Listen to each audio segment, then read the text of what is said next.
reaching in a curve. And the curvature that goes outward in the shape of what's called a logarithmic spiral, so that's a growth energy, like it moves from your center outwards continuously. All of our movements are harnessing that energy that's already there. So as we learn more, as our intention is to reach and touch the ball, is taking away this intention to try to force energy. So the moment you're trying to force something to happen, you'll try to grab something. But the only thing you can grab onto is the golf club. And you're going to want to try to instantaneously get it to the golf ball, which means right now, except your body understands that you must wait for acceleration to take over. So it's giving into what the instinct of the body is to actually touch something is what we want. So our exercise to get us more in touch with that is our hockey exercise. And so if I hold the golf club, whether I'm using an iron or a driver, it doesn't matter.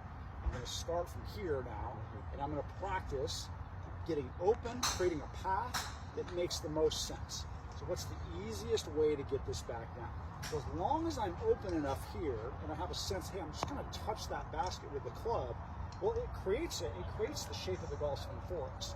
It doesn't go flying away from us. I don't have to push it to get it there. I just have to clear a path to make that easier. And then what I'm doing here, of course, I'm using my instinct for what I normally do when I reach a touch. I'm just slowing down the tap.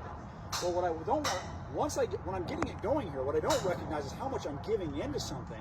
And of course, now I want to just let it keep going when it's in the case of a golf swing. So instead of it, okay, I'm just going to tap that. Well, if I do it the same thing in a golf swing context, I'm going to let that keep going.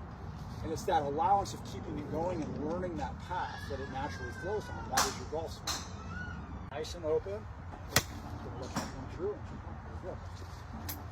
Doesn't it probably look like I was in slow motion on that. So as you get better, you'll learn how to go faster. So don't feel like muscling is what gives you the speed and the energy. It's going to be the release of unwanted friction in the body, and that's ultimately what's going to do.